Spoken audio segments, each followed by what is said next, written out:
Voilà, alors bonjour, bonsoir à tous. Bonsoir Stéphane Alix qui est là aujourd'hui pour nous présenter Lorsque j'étais quelqu'un d'autre. Et vous allez voir, vous verrez sur YouTube, de toute façon, la rencontre filmée. Alors, Stéphane, quelle est votre actualité ? Eh bien, la sortie de ce bébé, Lorsque j'étais quelqu'un d'autre, qui est peut-être le livre le plus personnel que j'ai jamais écrit. Voilà. Merci. Alors, Stéphane, vous m'avez dit, là, c'est plus un secret, que vous avez un tout petit peu vécu à Bruxelles. Puisque c'est le cas, avez-vous un lieu de prédilection ? Oh. Un lieu préféré, un restaurant, un parc ? Que sais-je ? Ah là, vous me prenez de court, là. Vous auriez dû me dire ça avant. Non. Non. J'allais dans le parc qui était en face, pas mal. Je ne sais même plus le nom, vous allez m'aider. Le parc Royal. Le parc Royal, voilà. J'aimais bien retrouver les arbres et puis me promener un petit peu, parce que j'étais beaucoup dans une vie nocturne quand j'étais ici, donc ça faisait du bien de découvrir ces arbres-là et ce parc. Merci. Alors pour avoir lu votre livre, je crois que la question est un petit peu piège. Où aimez-vous aller en vacances ? Chez moi. Voilà. Quand on a visité le monde, c'est logique. Oui. Et enfin, quelle est votre lecture du moment ? Alors en ce moment, c'est un livre qu'on m'a fait découvrir il y a 2 jours, qui s'appelle « L'homme qui savait parler la langue des serpents », d'un auteur estonien dont je serais incapable de dire le nom, mais qui est formidable. Un livre avec une couverture très très belle, « L'homme qui savait parler la langue des serpents ». Je le conseille vivement. Merci, merci. Un hobby ? Lecture et film. Je suis un gros cinéphile. Ah ben ça viendra après ça. Votre lieu préféré au monde ? À part chez vous. Celui que j'ai pas encore visité. Ok, donc pour ça il faut lire votre livre et les gens comprendront. Voilà. Une série télé ?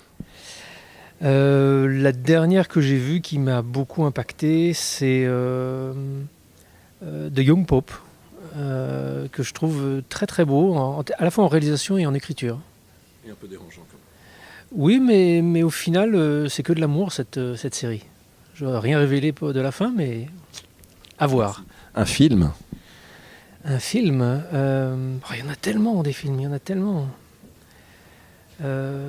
Pour rester dans le même sujet que le livre que j'ai écrit, il y a un film qui est sorti il y a quelques temps et qui a un gros impact, je crois, à Cannes, qui est Le Fils de Saul, d'un réalisateur hongrois qui a eu, je crois, la Palme pour ce film-là, qui raconte, qui a été écrit sur la base de ces manuscrits d'Auschwitz, qui sont des manuscrits qu'on a retrouvés à Auschwitz dans les premières années qui ont suivi la libération du camp, et puis certains ont été retrouvés dans les années 60, qui ont été écrits par des membres du Sonderkommando, c'est-à-dire ces juifs qui étaient obligés de travailler dans les chambres à gaz directement.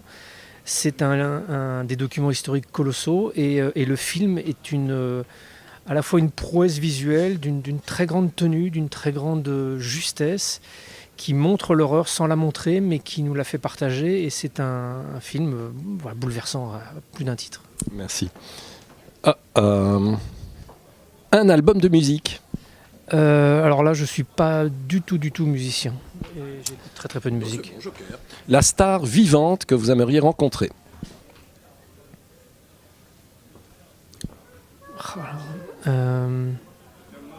Tom Ford. Le livre que vous aimez offrir ?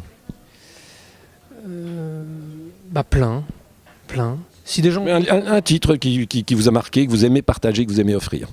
Alors il faut que je tombe sur quelqu'un qui a du temps à lire, Le Guerre et Paix de Tolstoï. Oui, également dans votre livre. Oui, j'en parle, c'est un livre magistral dans lequel il y a tout. Qui a fait plusieurs générations. Qui a fait plusieurs générations, mon père l'a lu, je crois, une 50aine de fois, effectivement. Je vais le retenir par cœur. Votre plat préféré ? Oh là là. Ok. Votre premier souvenir de lecture ? Pagnol. Le château de ma mère, Le secret de mon père, c'est des livres qui m'avaient transporté. J'ai lu ça un peu après 10 ans, je crois. Et j'en ai dévoré un, puis le deuxième, et puis le troisième. Et puis j'ai découvert Pagnol, découvert la Provence de Pagnol et la Provence. Et ça a été une expérience extraordinaire. Ok, alors là, la réponse est dans votre livre aussi. Votre plus belle rencontre ? Ma plus belle rencontre ? Enfin, il n'est pas dans le livre, mais il y en a plusieurs. S'il n'y en a qu'une. Il y en a trop. Je ne peux pas en mettre une sur un piédestal. Parfait. Alors là, si vous voulez regarder l'objectif, si vous deviez donner un conseil aux jeunes aujourd'hui, quel est-il ?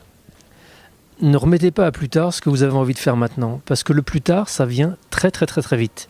Quand j'ai accompagné mon père sur son lit de mort, c'est pas morbide ce que je vais raconter, il avait 85 ans, il s'en allait tranquillement, il m'a dit, je regarde devant moi, c'est fini, il reste plus rien, et effectivement il était mort une semaine après, et quand je regarde derrière, la vie est passée en un clin d'œil, et je peux vous assurer que ça va très très vite.